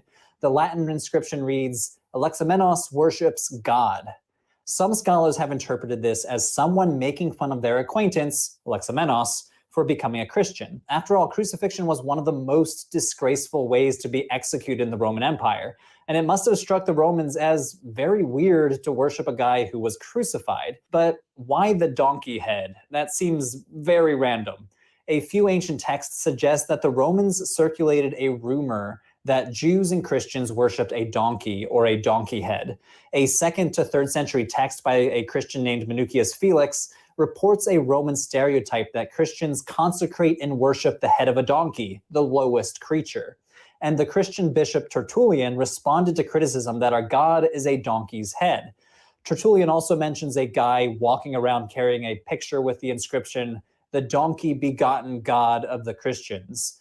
So we can't prove that whoever scratched this inscription meant to portray Jesus specifically, but it does seem to reflect this widespread misconception about Christians in general. But what about the earliest devotional picture of Jesus? The type with a human head rather than a donkey head.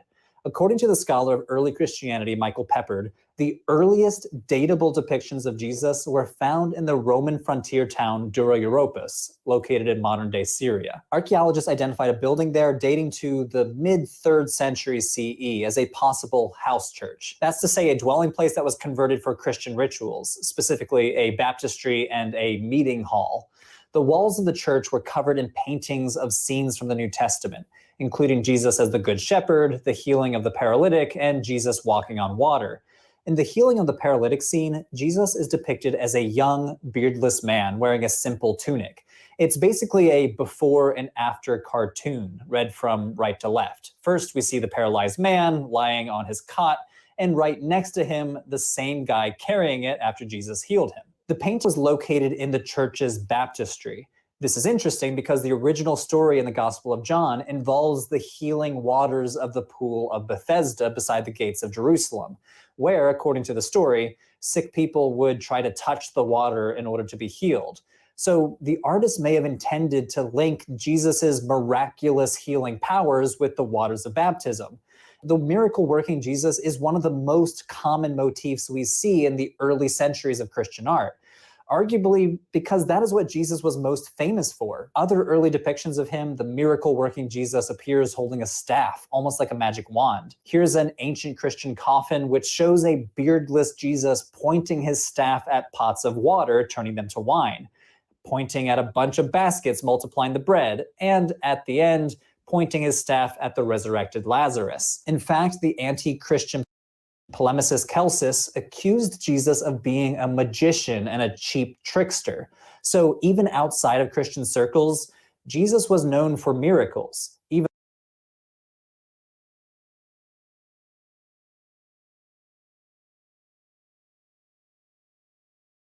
All right, I just wanted to show that quickly. All right, 93, if we could continue showing this slide. If not, I will pull it up on my end. Let me know if you can pull it up. There we go. And we will finish this up. Notice that there was no uniform depiction early on. Oops, sorry. Notice there were no uniform depictions early on. All right. I'm muting myself. That's all. All right. Just go ahead and present it. Thank you. There we go. Yes. Here are some of the earliest depictions of Christ. Let's take a look. Take a look at some of these. Oldest known depiction of Jesus without an animal head, which is, the graffito in the, So this is the healing of the paralytic, of the paralytic 235 AD, Dura Europos, Syria, right? Notice that, yep. I was gonna say this is with the same art that we were showing earlier of Dura Europos, right? Right. And you notice that he's not looking like Wesley Snipes, but all right.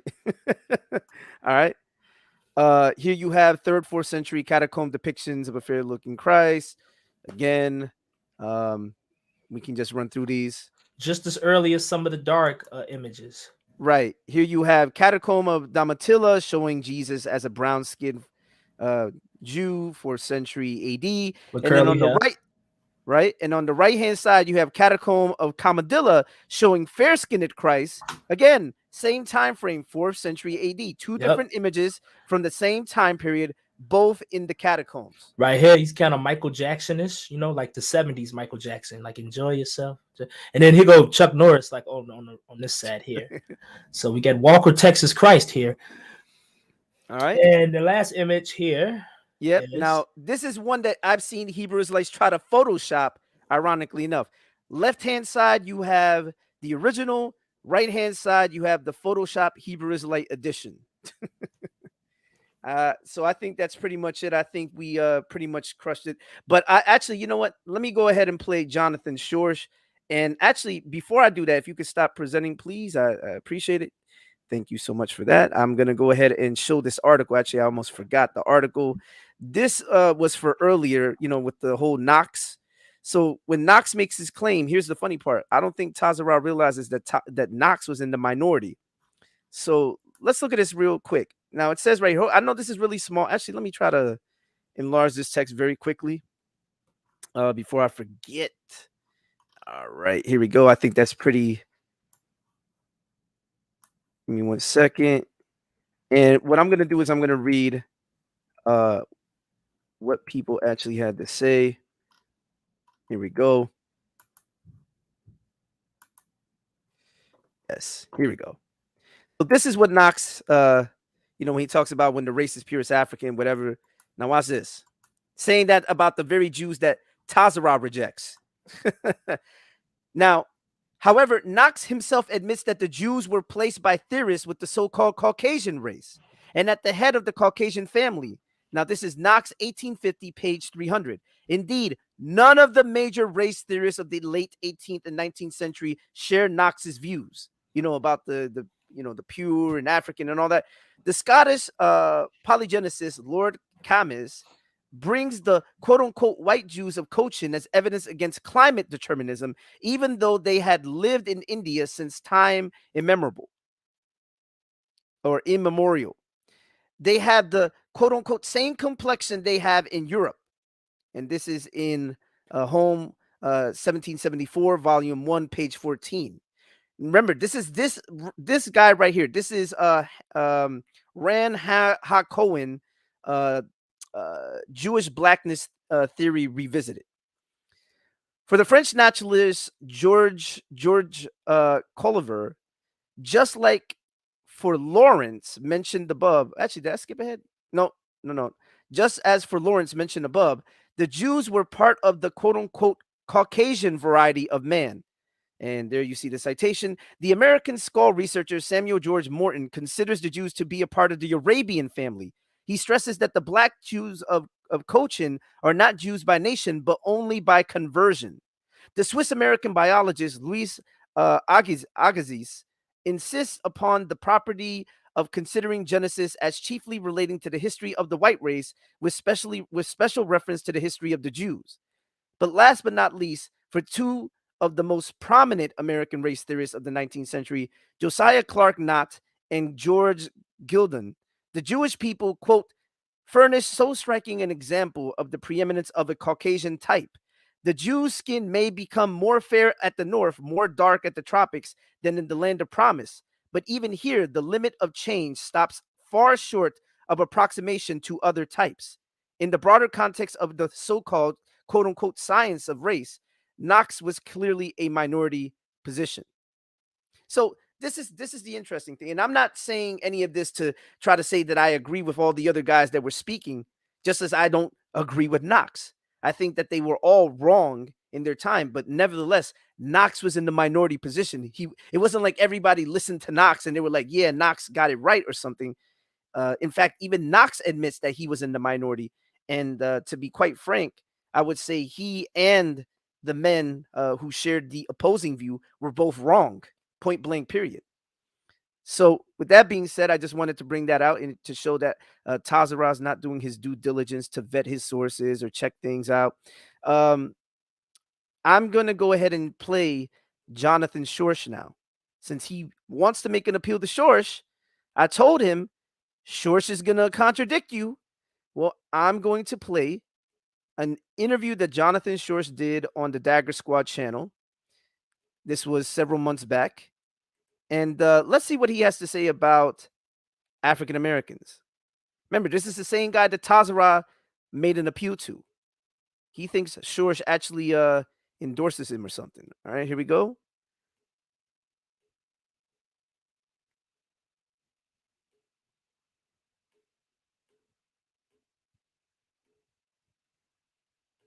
I can't hear the audio.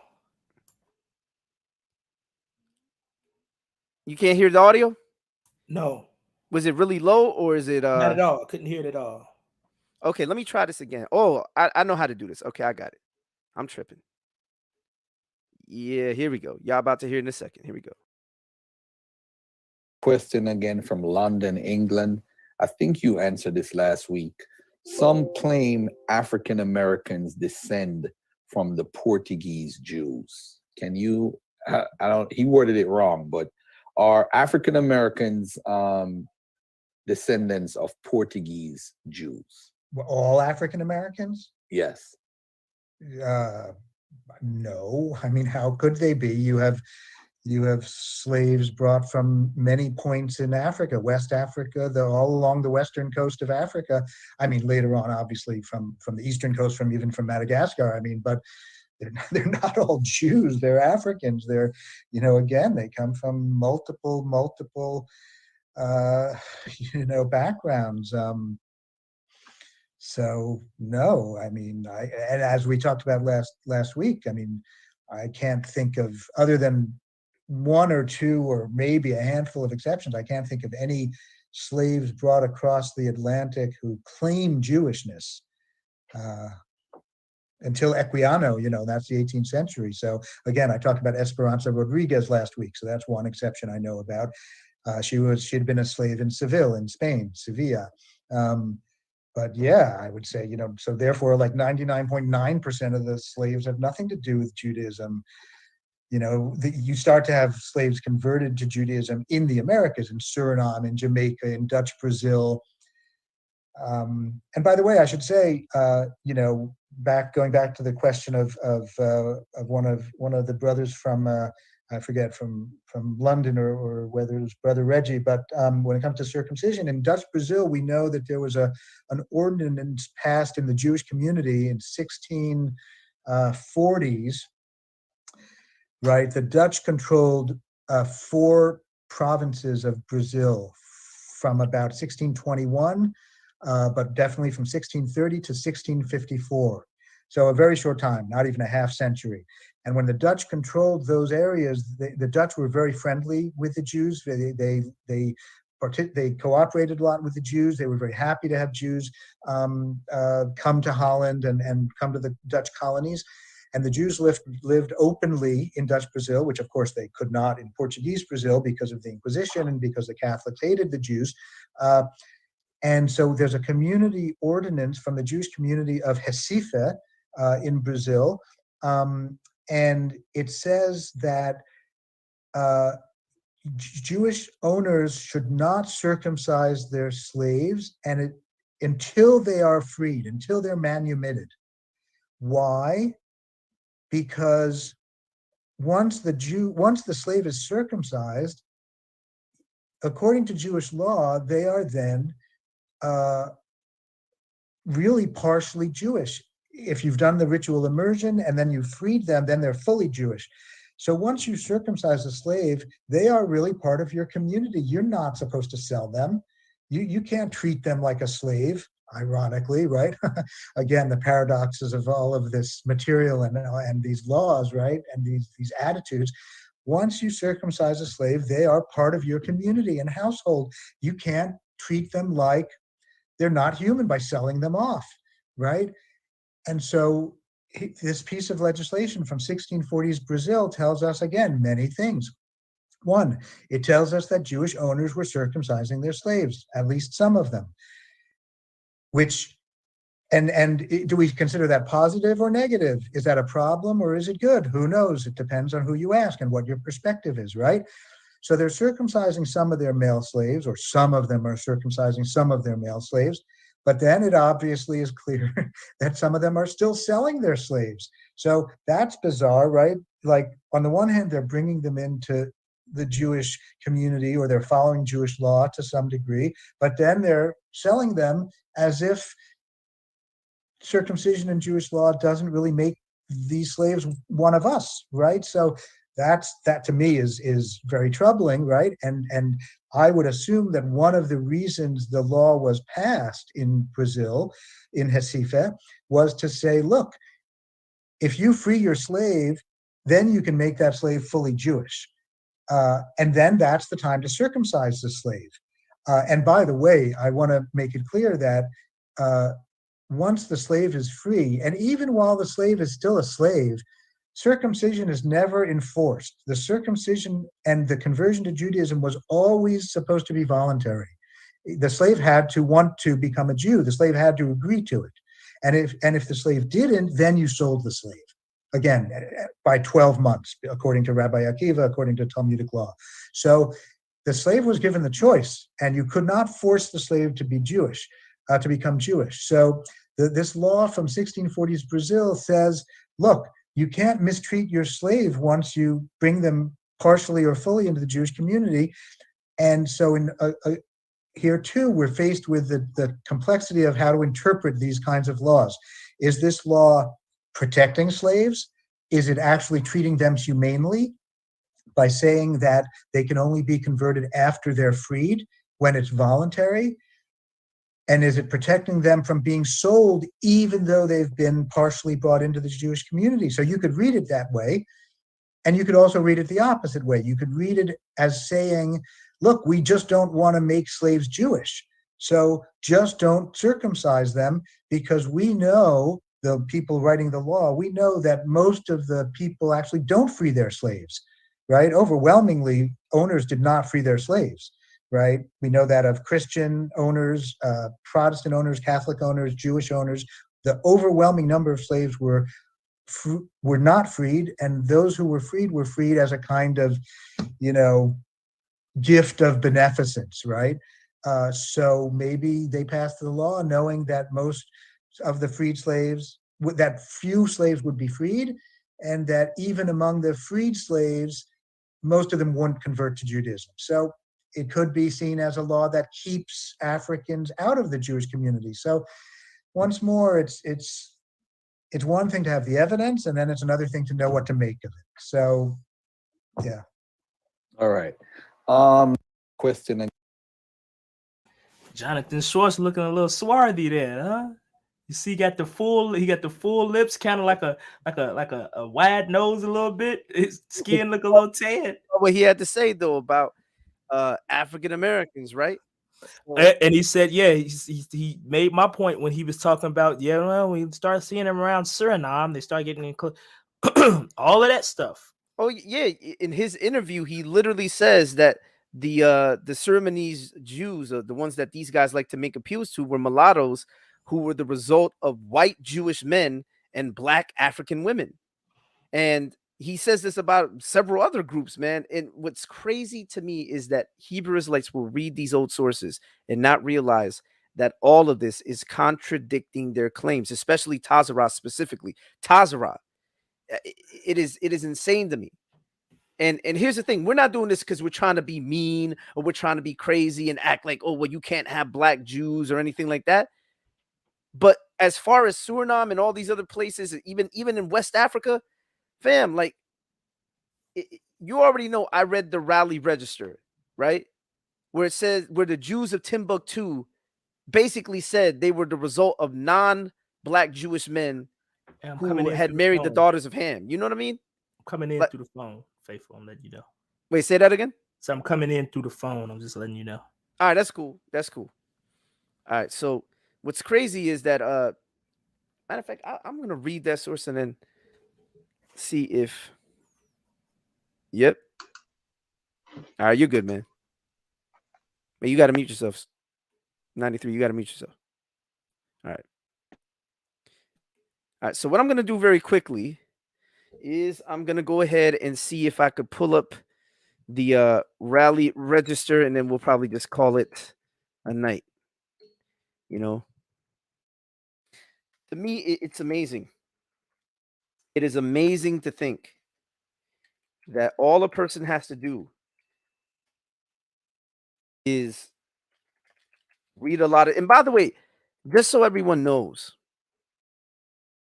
I don't do this because I'm bitter or this and that. I'm doing this simply because if we're going to look at old sources, the old sources are going to contradict I would say, what's the word I'm thinking of? The uncareful approach that guys like Tazarah are taking and Dante Fortson. They take an extremely uncareful approach.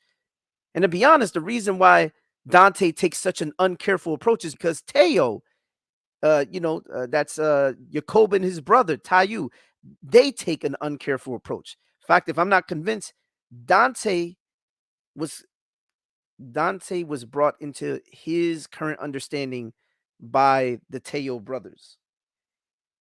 I mean, it's interesting and amazing.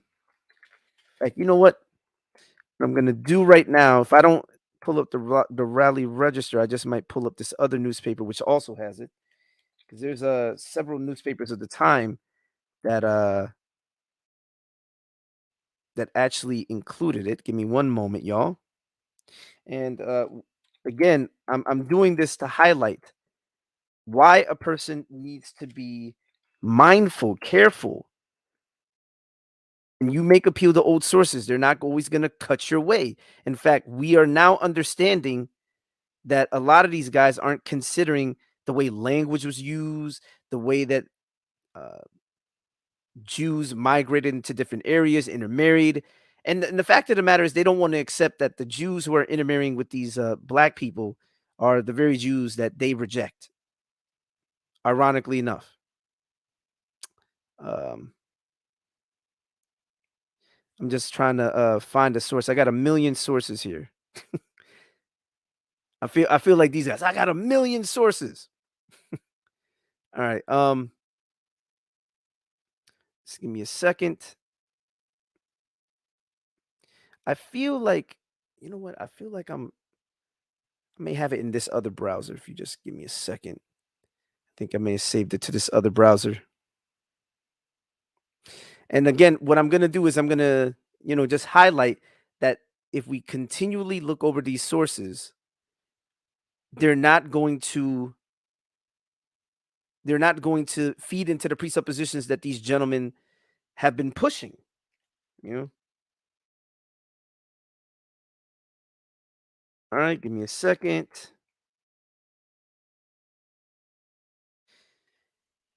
Just trying to find the relevant newspaper. I know I had it around here somewhere. All right, give me a second. Give me a second, y'all. All right. Got so many sources here. I'm just trying to comb through the relevant one that I'm trying to look for. Ah, here we go. Found it. Beautiful. This is the one that I wanted. All right, let me actually close these windows because I don't want to get these pop-ups. And I'm gonna go ahead and start presenting in a moment. Let me actually exit out of here, go here. All right, boom. And yes, here we go. Now I'm going to close this and start presenting. All right. So this is from the Raleigh Register. This is from, let me go back. This is from March 23rd, 1853. All right. I'm going to start sharing my screen. And with this, we will end.